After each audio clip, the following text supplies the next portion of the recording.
Good evening. Welcome to tonight's Immunisation Coalition webinar.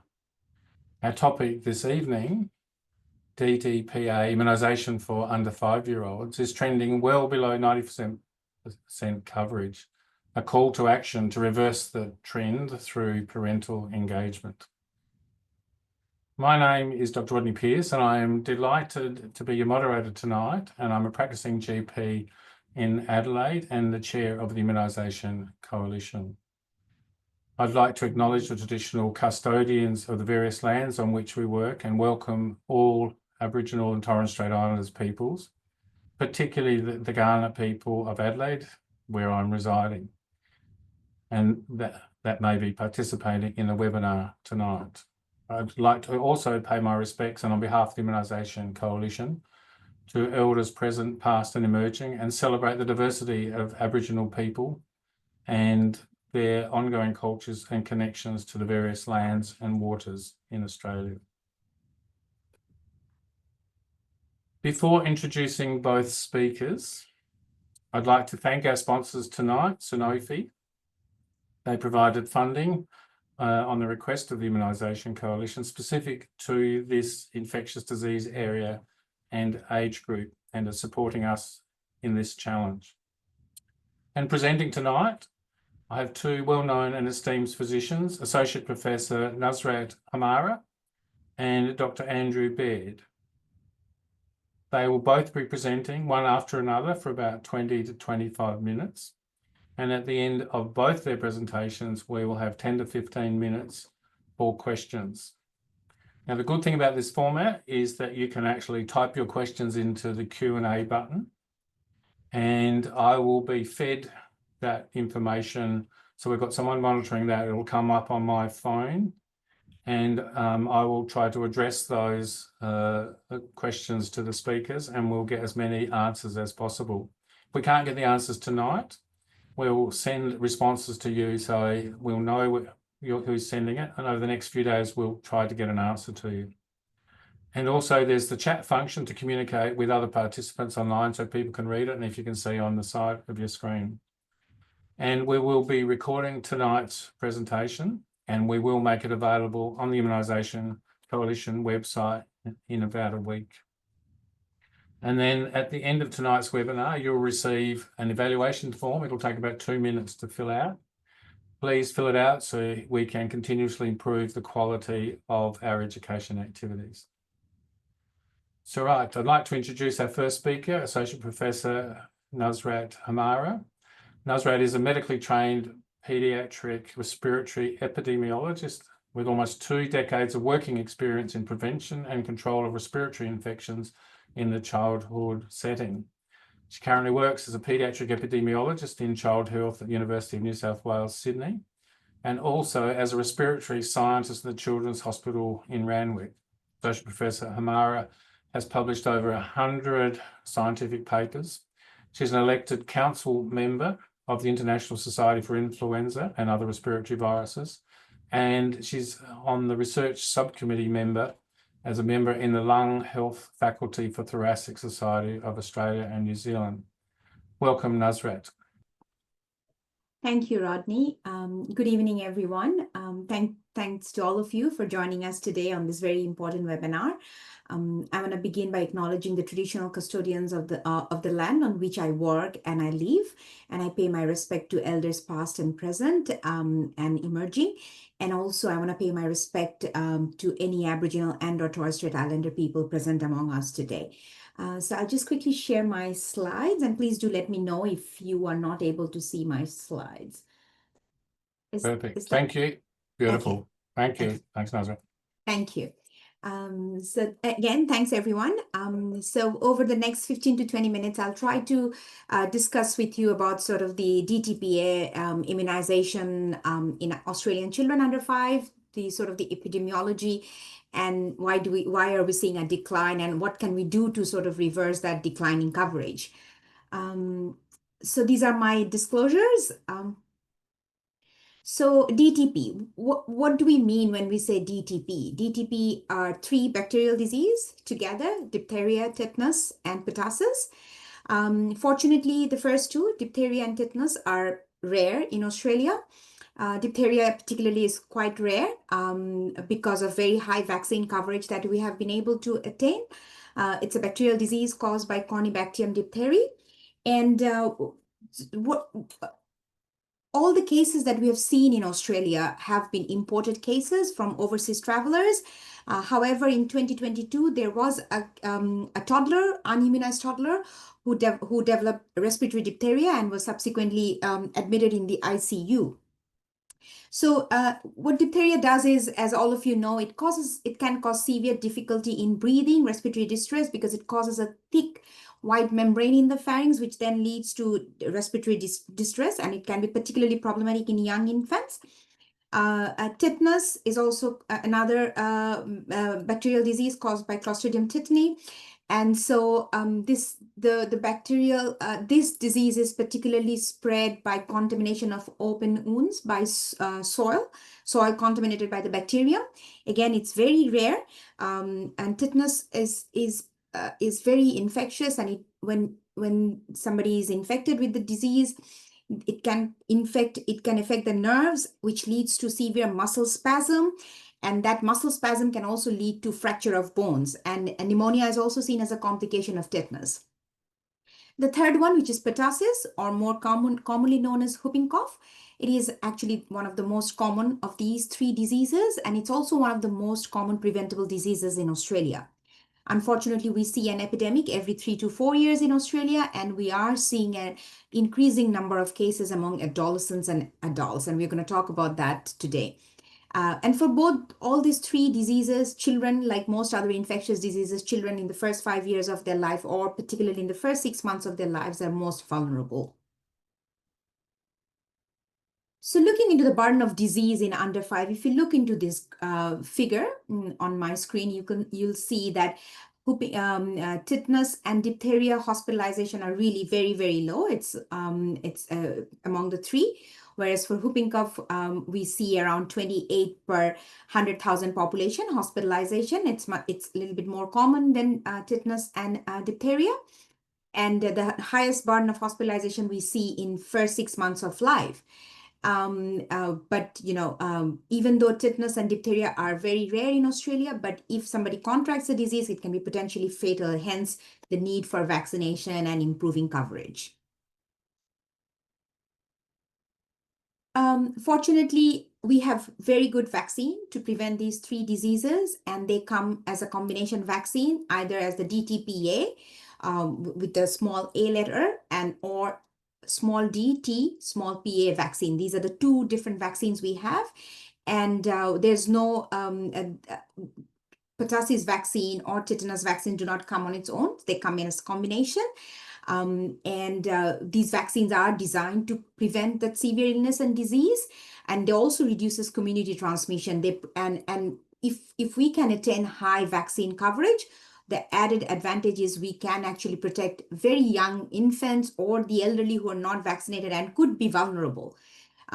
So these two vaccines, the diphtheria, pertussis, and tetanus vaccines, the two formulation we have, they're very, very effective in preventing diphtheria and tetanus, almost more than 80% effective. And for pertussis, it's around 70 to 78% in preventing milder symptoms. There have not been any clinical trials done, but the real world data suggests that it's around 80% protective. And it can protect severe disease as well. So these vaccines are very, very effective in preventing all the three diseases. So this is sort of the Australian Immunisation Handbook recommendation for the vaccines. And you will see that and as you know, these vaccines, there are multiple doses of vaccine. So the DTPa vaccine is recommended 3 doses, 2 for 6 months, with a booster dose at 18 months and 4 years of age. So there's 5 doses. And you may wonder that is the vaccine not effective, that we need 5 doses. It's actually very effective vaccine, like I mentioned, but for our immune system to reach certain maturity of immune protection against these diseases, we need those 5 doses. And then we also need a subsequent booster dose for adolescents at between 11 and 13 years.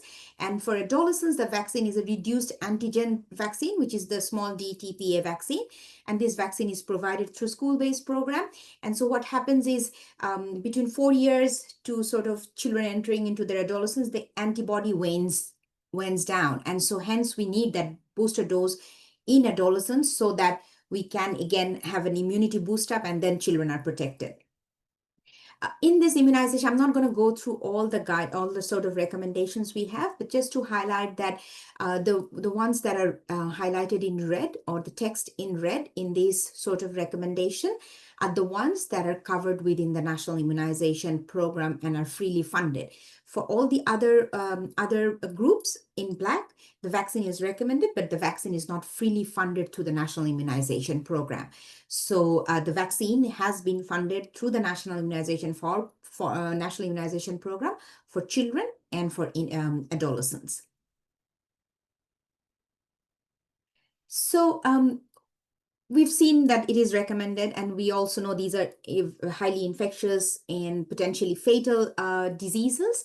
So this slide here is showing the vaccine coverage, not for just diphtheria, tetanus, and pertussis, but overall childhood vaccination coverage.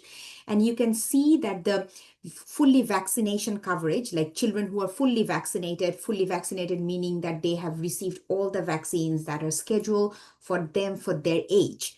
So if we look into that fully vaccinated coverage, it continues to decline. From 2020 onwards, it continues to decline. And the largest decline we see at 12 months.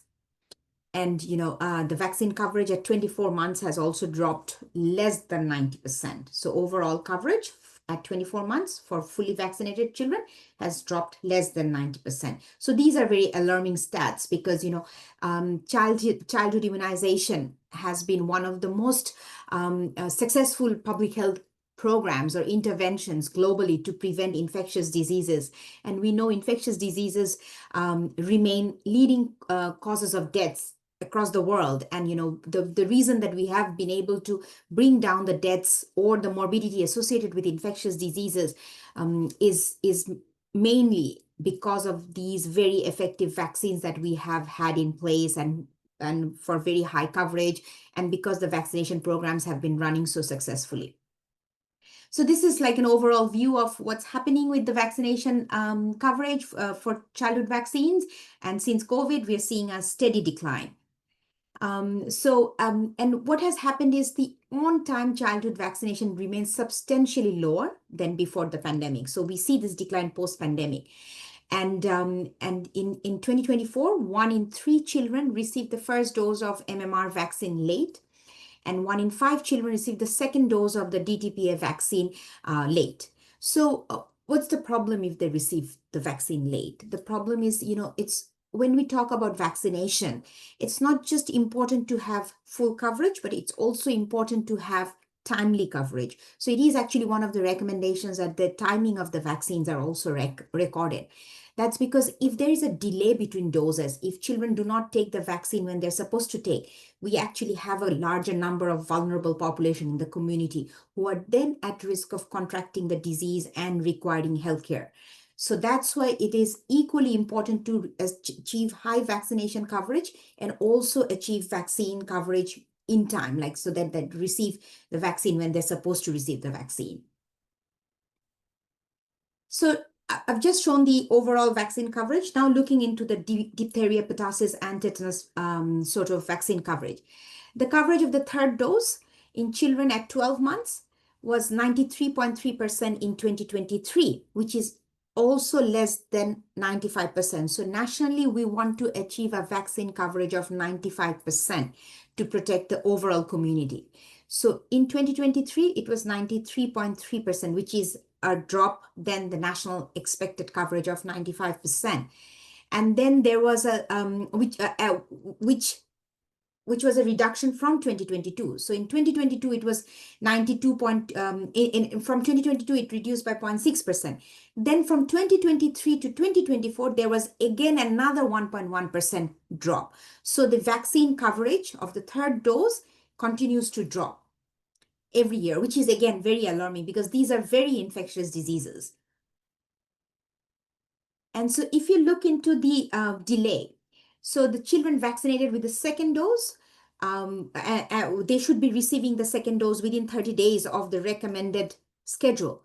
But that has also reduced by 6%, and that continues to decrease. If you look into this graph, in 2019, it was the children receiving the vaccine, second dose of the vaccine within 30 days was around 89%. Then it starts to decrease, and by 2024 it has come down to 82.6%. That's a substantial drop in receiving timely vaccine for DTPa. So there is reduction in the coverage. There's also reduction in the timeliness of the vaccine. Again, these two factors together are strong players for increasing susceptibility to these diseases. So that was sort of the childhood vaccination coverage for those three vaccines. So, and I mentioned in the beginning that there's also a booster dose between 11 to 13 years for adolescents to maintain sort of the immunity. So if you look into this vaccination coverage in adolescents, you'll see that there has been substantial drop, less than 70% in 13 and 14 years old. So these two, the bars in the sort of on the left-hand side, which I've circled, we see clearly a substantial drop, like less than 80% in those age groups. And if you look into the pertussis notification by month and by age group, you will see that you see the green line on the top of this figure on the right-hand side, which looks into the pertussis notification. The green line on the top is for 5 to 14 years. So we are seeing an increased notification in that age group, which actually relates to that drop in vaccination coverage. So we are also seeing a drop in vaccination coverage in that age group, clearly highlighting that how important maintaining vaccine coverage or high vaccine coverage across all recommended age group is. So going back to that concept of pertussis and waning immunity, in highly immunized communities, adults and adolescents have a higher risk if they're not vaccinated properly because their immunity continues to drop. So even if we have high coverage of childhood vaccination for these three diseases, but if we can't maintain that high coverage for adolescents, we will have, that sort of group of people who could be vulnerable to these diseases. And they also then harbor the disease. They become reservoir of the infection. And in majority of the cases, parents are, more than 50% of the cases that we see, parents are the source of infection. So again, maintaining vaccination in adults is also important. Siblings can also be a source of infections, like any other infectious diseases. Siblings are often the ones who bring the infection at home because they go to schools, they hang out with other children, so there is always that risk. And also from healthcare workers, these are high-risk groups. So it's very important that the groups for which the vaccine is recommended, we can maintain vaccine coverage for them. So now coming to the barriers and sort of the challenges around maintaining vaccine coverage, or why are we seeing a drop in vaccine coverage? So I always say this, that, vaccines do not save lives, vaccination does. So we may have the best of vaccines available, but if we can't get it to the arms of the people that the people needing the vaccines, then it's really no good having a good vaccine.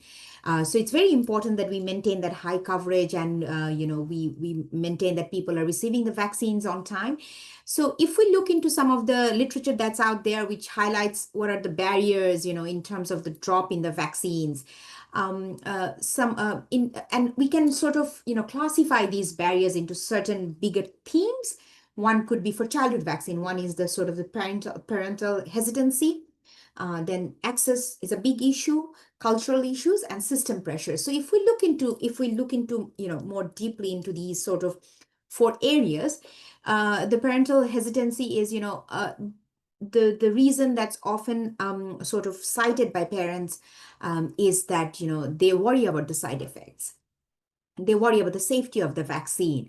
And in today's day and era where there's so much information and with such sort of unrestricted access to social platforms, it is as easy to be exposed to misinformation as it is to be exposed to the real information. So there's a lot of misinformation sort of circulating on the net, which can raise concerns because, we're talking about very young children here. We're talking about infants who need these vaccines. So if it's my baby and if there is a misinformation going on that MMR vaccine can cause certain disease, so, then of course parents can be stressed, they can be anxious. So so then that results in hesitancy, that results in distrust. And I just want to mention here something is that parental hesitancy is not a synonym for anti-vax or anti-vaxxers. So hesitancy and resistance and anti-vaxxers are very different concepts. So in any community, only around 5 to 10% people will be anti-vaxxers, but parental hesitancy can be addressed, and I will come to that in a bit. So and these concerns that they have are valid concerns from a parent's perspective because these are their babies we're talking about. So then comes to the access and equity issue. Access and equity remains a huge predictor in terms of vaccine coverage, vaccine uptake in all communities, and even in countries like in rich countries like Australia, access and equity remains a huge problem. We know children in remote and rural areas have shortages, clinical shortages, have delayed access to healthcare, which then affects their vaccine coverage. And then, there's the barriers like transportation cost. If a child has to travel more than 5 kilometers to get a vaccine, then there's also, of course, the transportation cost associated with it that can lead to lower uptake and difficulty in appointment scheduling. If these things are not mainstream, if there's not a proper channel of a proper sort of system to fast track all these things, then of course parents can deter from not taking the vaccine on time. And then of course cultural and language barriers, it remains a huge problem because oftentimes we see that a lot of the vaccine resources that are available online are in English. And in a country like Australia, where more than 42% of the people speak another language other than English at home, we have to remember that, it's not always, we shouldn't assume that just because the resources are available in English, people are going to be, people will understand all of it. So, but fortunately, during COVID, some of the sort of improvement in health communication that has happened, one of them being sort of translating a lot of the resources in many of the common languages spoken in Australia as a second language. So that's a very important initiative. And I think we need to advocate for that we need multilingual resources for our diverse population and embracing the diversity of the patient group that we have here in Australia. And of course, the most important, many of you are here today, nurses and primary care providers. You all know, and I do not need to sort of overemphasize this, how overstretched our health system is. Particularly, COVID has shown us that what those shocks to the health system can do. Like, if we see those influx of patients for which we are not prepared, the whole system can actually fall apart. So so we are overstretched. Our health system is overstretched. And then there's also the supply issue. So those things all contribute to reduce vaccination uptake or coverage or access. So these are some of the major challenges in terms of maintaining vaccine coverage and sort of timeliness of the vaccine. So how can we improve vaccination coverage? I think some of the, before I go into some of the details, I think one of the major thing is healthcare providers, health professionals, historically have played a significant role in improving vaccination coverage. Research has repeatedly shown that communication from healthcare providers, recommendations from healthcare providers, engaging with consumers, engaging with patients, providing with them with the right information can actually improve vaccine coverage.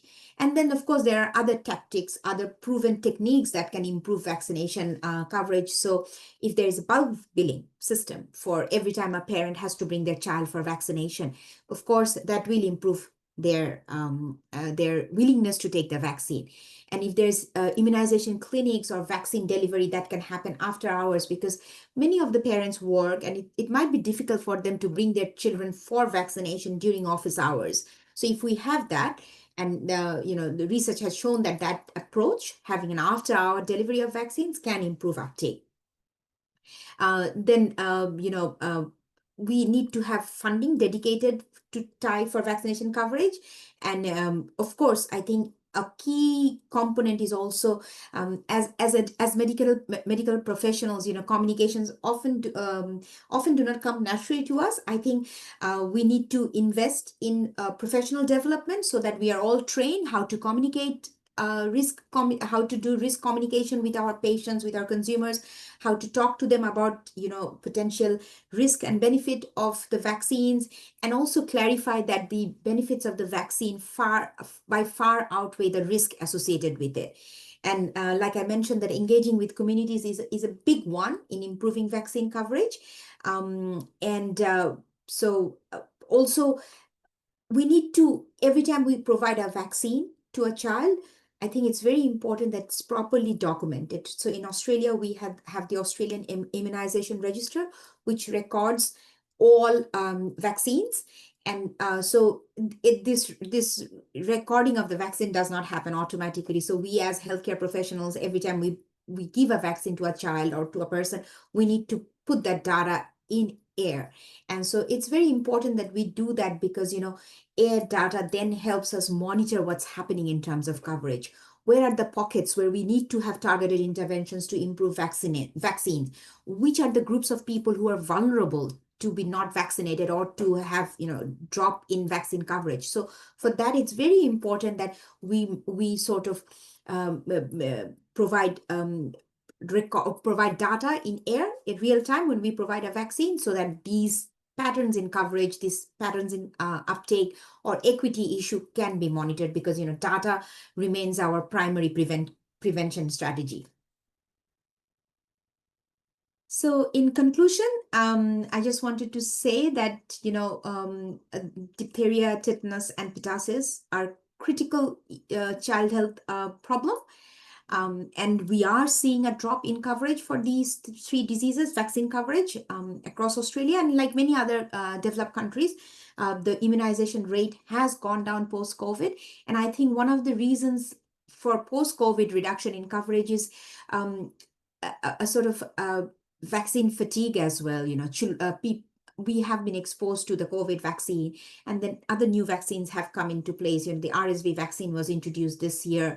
So there is that sort of vaccine fatigue among consumers. But again, we as healthcare providers can actually help them get over that, explain the importance of vaccine and how important it is to maintain that coverage, to maintain that high coverage that we have been able to attain through immunization program globally. And again, I just want to finish by saying that, healthcare professionals, all of you who are present today, play a vital role in reversing this trend that we are seeing. Actually, we are the major player in this. Our contribution, our advocacy will play the major role in sort of reversing the trend. And lastly, let's protect our children. Let's protect the children we take care of. And yeah, thank you. Thank you, Nazrat. And we'll have the next speaker, and then we've got questions afterwards. But thank you for introducing us to this topic and reminding us that hesitancy is not anti-vax. So I'd like to introduce our next speaker, Dr. Andrew Baird. He's a general practitioner in St Kilda Medical Group in Melbourne. He's also a medical advisor to a medical defence organisation. Andrew is a member of the Immunisation Coalition and is part of the Primary Care Education Committee and advises us in the Immunisation Coalition on specific immunisation education subjects for GPs and primary care.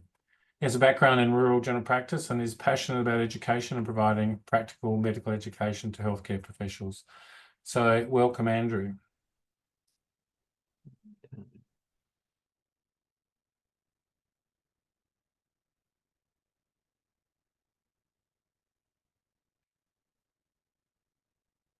Thank you very much, Rod, and thank you, Nusrat.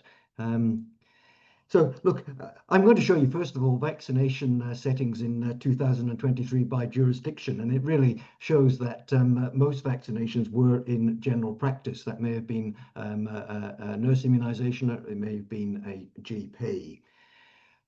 Fully vaccinated coverage for all children has been trending downwards over the 5 years from 2020 to 2024. In 2024, only 92.4% of 5-year-olds had received 5 doses of DTPa, although higher than the percentages of fully vaccinated 1-year-olds and 2-year-olds. The percentage of children who had received their second dose of DTPa on time was 82.6% in 2024, 6.3 percentage points lower than in 2020. Looking at Aboriginal and Torres Strait Islander children, the situation is similar, but actually better for 5-year-olds, 94.4% fully vaccinated, and worse for the 1 and 2-year-olds. Still with Aboriginal and Torres Strait Islander children, again, the situation is similar, but better, but worse for the on-time second dose of DTPa. 73% in 2024, down 7.8 percentage points compared to 2020. The percentage of children fully vaccinated by age this year, these are data to June of this year, ranges by region from about 85% in the Sunshine Coast hinterland to about 98% in the Broken Hill and Far West region. So fewer vaccinations, more diseases. So far this year, there have been 22,000, well, over 22,000 cases of whooping cough, and most of these have been in children. Last year, there were over 57,000 cases of whooping cough, again, most in children, this being the highest annual incidence since 1991 in Australia.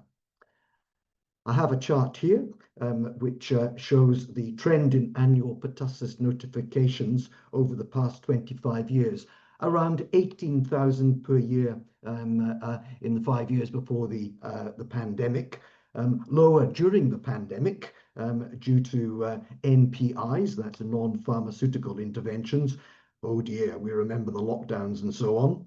And also showing that pertussis seems to occur in 3 to 4 yearly epidemics. Nusrat alluded to the maternal pertussis vaccination. This was introduced in Australia in 2015 and nationally funded from 2018. And it has led to a 90% decrease in pertussis rates in infants who are younger than 2 months of age. And there have been smaller reductions in pertussis rates in children older than 2 months.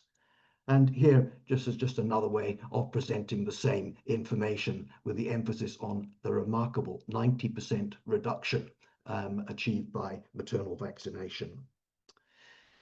So this very briefly, the D and the T of DTP are extremely rare in Australia, as Nusrat has indicated. This chart shows the average annual incidence rate by age group over the period from 2000 to 2024.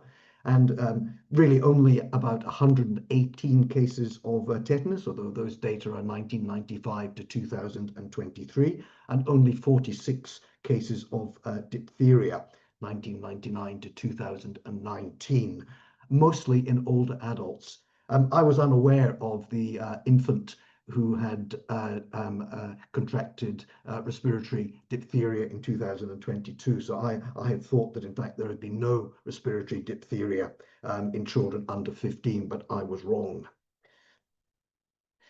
Last month, the National Vaccination Insights Project published its report on childhood vaccination barriers and the strategies to address them. This looked at thinking and feeling acceptance barriers, social influence acceptance barriers, and the practical access barriers. And it looked at it for all parents and for parents with fully vaccinated children, parents with partially vaccinated children, and parents with unvaccinated children. I'm not going to go through the report in detail. It's about 50 pages, but here are some highlights.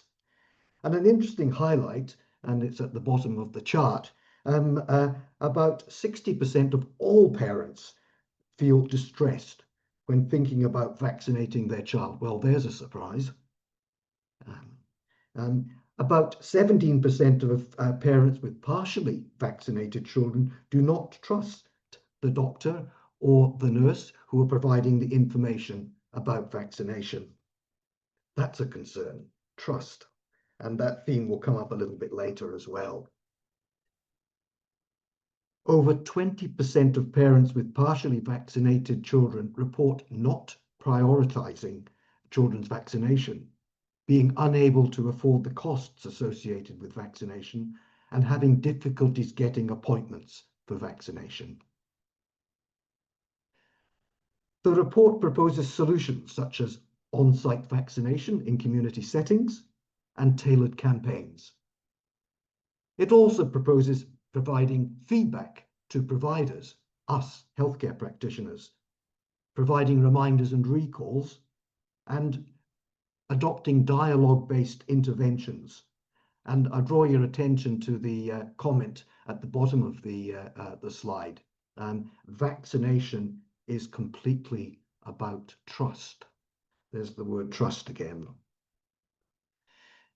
This infographic summarizes the ways to address these barriers, or proposed to address these barriers: improve access, support providers, support parents, and use data.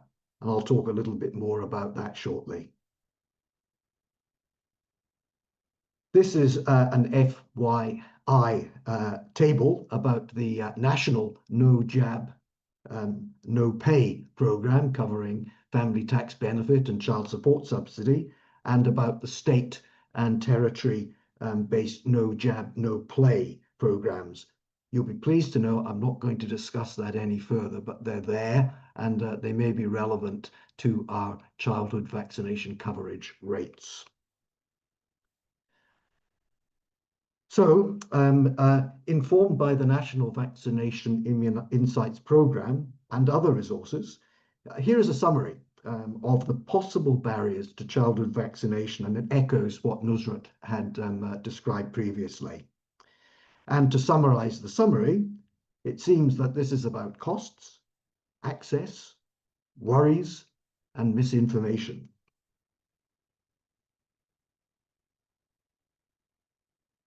No comment. There isn't one solution, but there may be many potential interventions which may contribute to a solution, and some of these are shown here.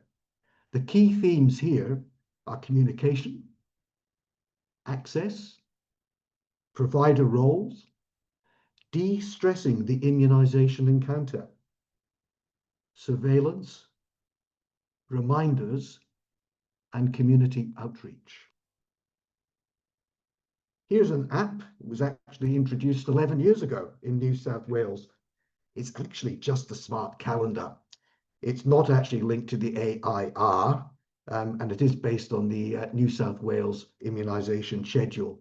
But again, it's an initiative. It's a way of helping parents to remember that their child's vaccinations are due. I now want to fly the flag for sharing knowledge about immunisation. It's an outstanding, evidence-based and practical resource to help us as providers with our communication with patients and with parents.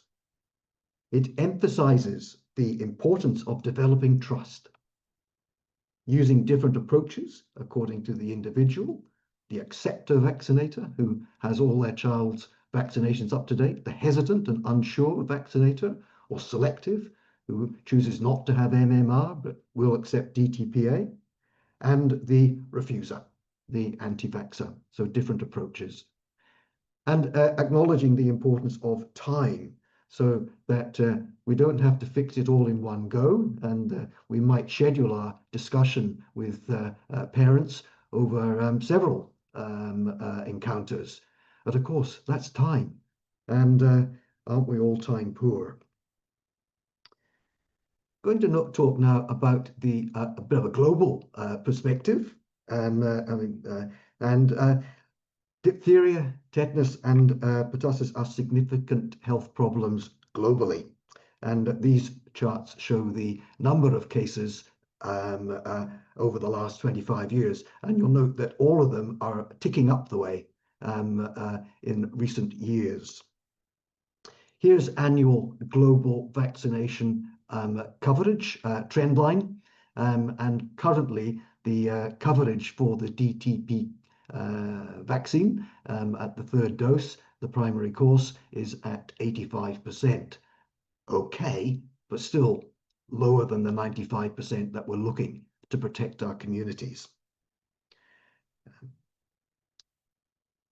I'm going to introduce you to, for those who are maybe not familiar with Gavi, the Global Alliance for Vaccines and Immunization, or more commonly known as Gavi, the Vaccine Alliance. This organization assists 57 vaccine-challenged and disease-challenged low-income countries with the supply, delivery, and administration of vaccines. But there are some countries that are doing well, where there are some countries where childhood vaccination coverage is greater than 95%. China, Singapore, and many European countries. And identifying some of the factors that are relevant to that have been political commitment, the infrastructure, systems for monitoring and targeting, data, and socio-cultural factors, including trust and confidence in immunization. We've been discussing the decline in vaccination coverage, but these African countries and India have improved their vaccination coverage over the period from 2023 to 2024, for which data are most recently available.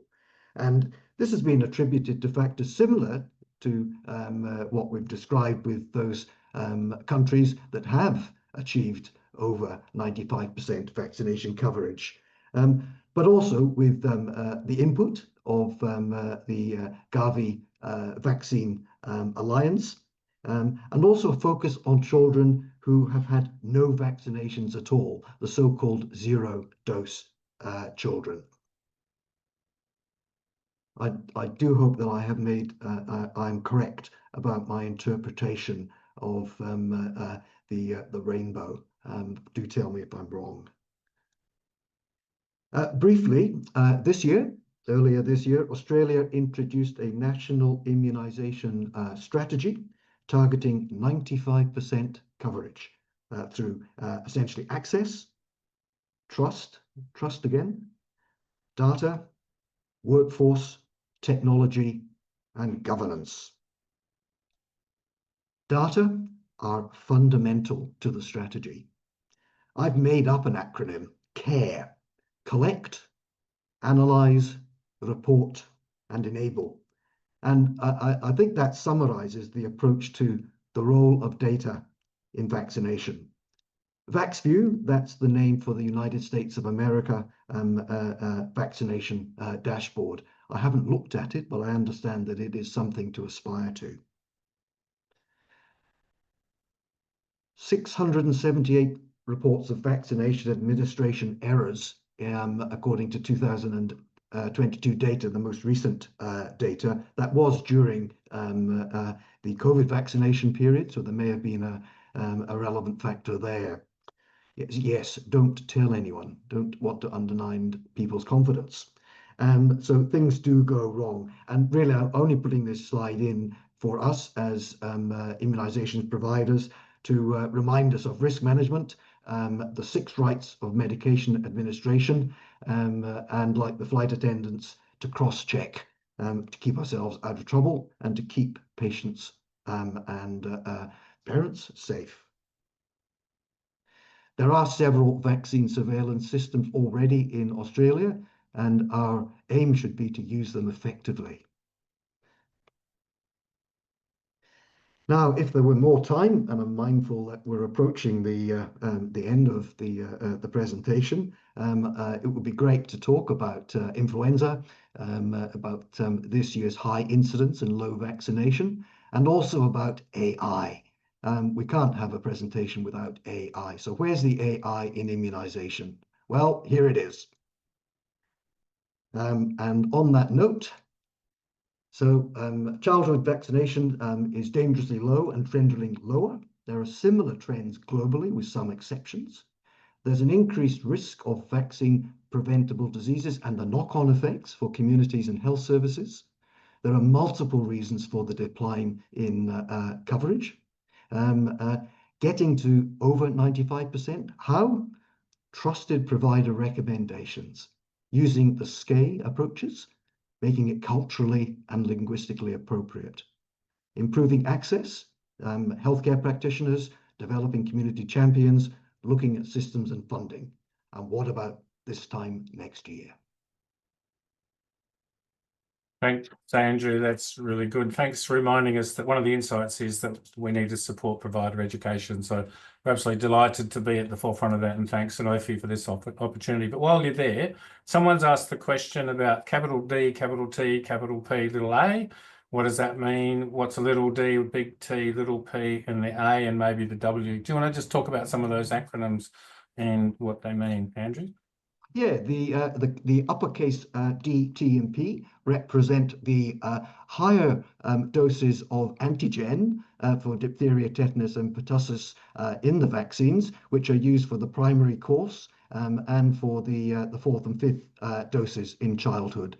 The lower case D and P are for a lower dose of antigen, which are used for the booster doses in adolescents and in adults. The T remains uppercase throughout, although I do believe that the dose of the antigen dose of T in the adolescent and adult formulations is in fact a bit lower than it is in the primary course vaccines. So it's to do with the dose of antigen. Thank you.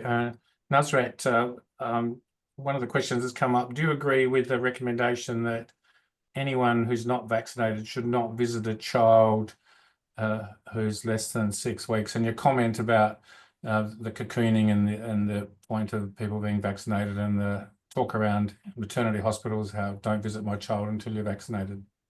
Yes, thank you, Rodney. I think it's very important if you're visiting a newborn to know if you are you've received the recommended vaccine, or if you're at risk of acquiring the infection, say you're a healthcare worker or an elderly person or an adolescent and you've not received your recommended vaccine. It's very important that you receive your vaccine and then visit the child. And there is, of course, a 2 weeks before, after you take the vaccine and before you go and visit the child, because you need that gap to have the antibody response. That was one of the reasons, wasn't it, that the maternal vaccine was introduced, because that gives the child a little bit of time. Exactly, yeah. Because the maternal vaccines protects the mother and also protects the infant in the first 6 months of their life when their immune system is not matured enough. Rodney, you're mute.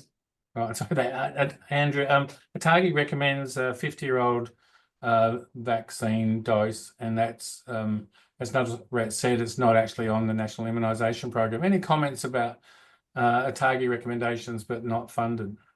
Agree, absolutely. The Atagi recommendation is because we know of immunity waning.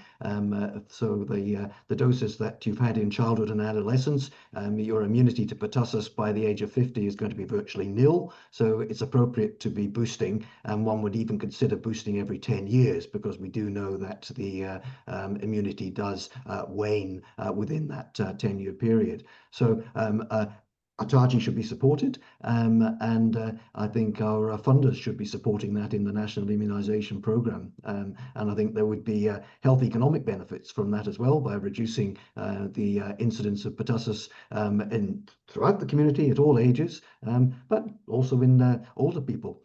Older people get sicker and use up more hospital resources when they get their pertussis. So I agree that it should be funded. Yeah, thank you. This is a question to Andrew and to Nusrat, but I'll Andrew, seeing as you've got the microphone at the moment.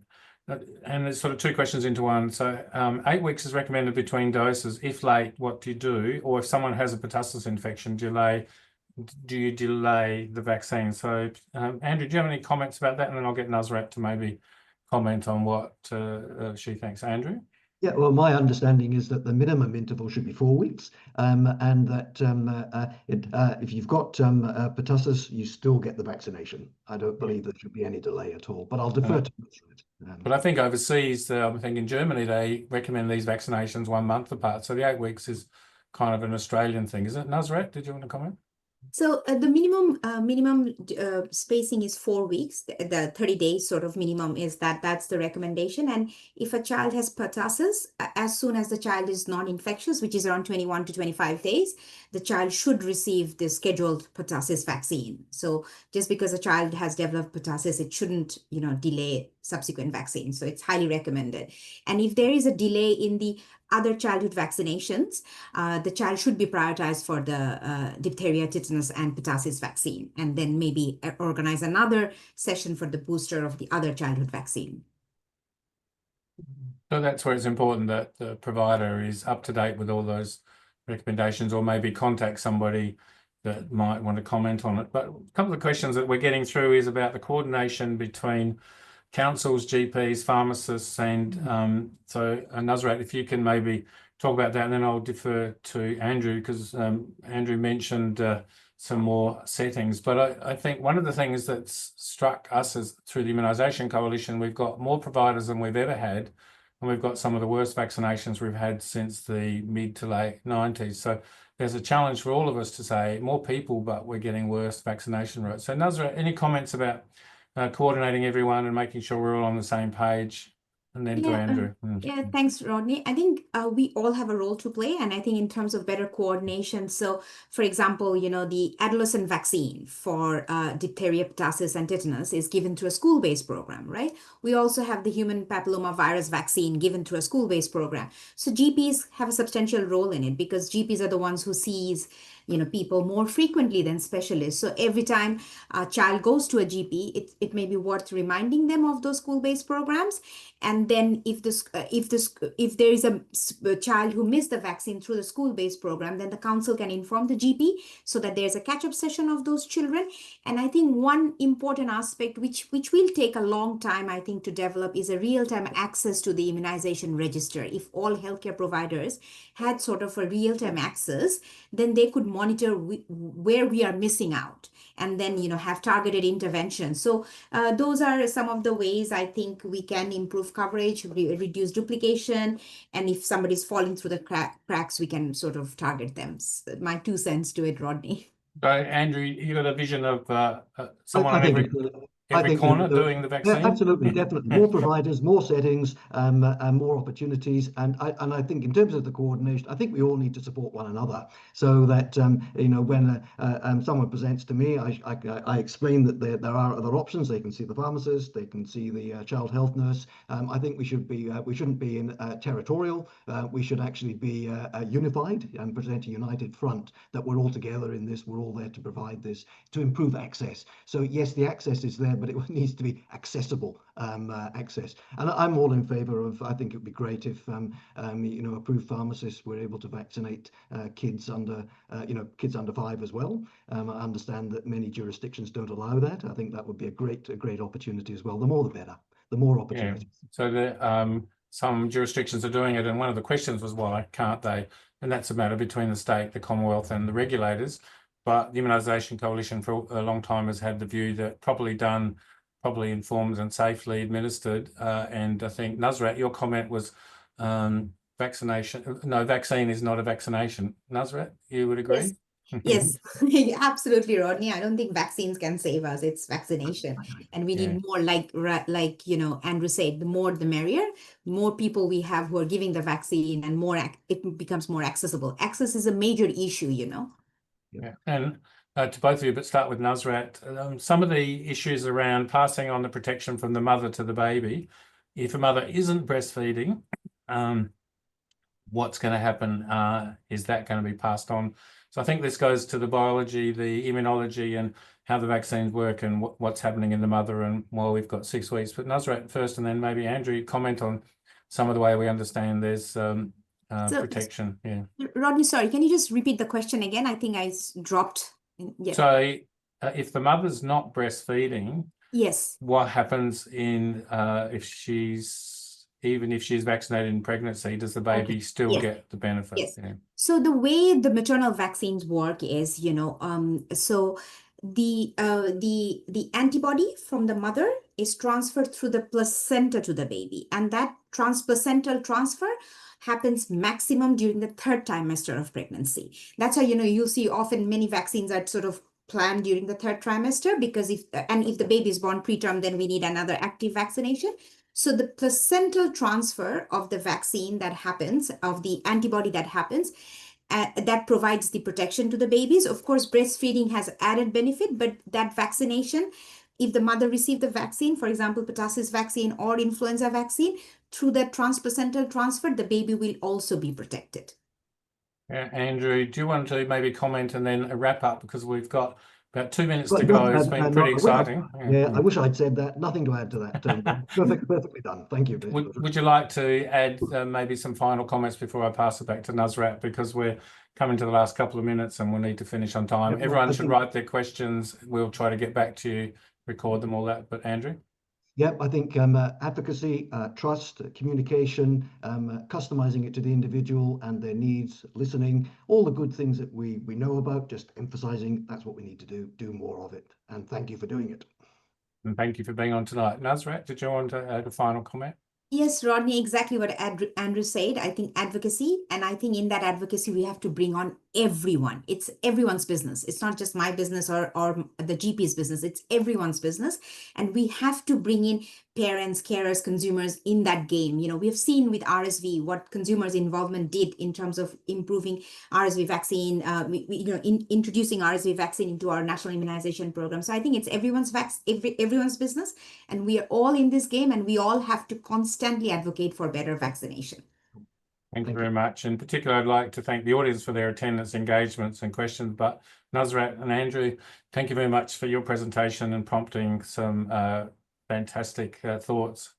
So this webinar is recorded, and it will be sent to you together with a transcript and questions raised and answers provided, so we can get that integration. Evaluation form, please do it so we can work on what we did well and what we didn't do well to make it better next time. It takes about 2 minutes for you to fill in. Our last webinar for this year is on shingles, the 19th of November, so please register. There's a new website, the Immunisation Coalition is very proud of it. So search under events, thank you. And we'd be grateful for any feedback on the new website, because we're pretty excited about it. But overall, thank you for participating. Thanks, Nusrat and Andrew and everyone for making this available, and to our sponsors, Sanofi. And for all of us here, good evening, stay safe, and we look forward to seeing you next time. Thank you very much. Thanks to everyone. Thanks, Rodney. Thanks, everyone.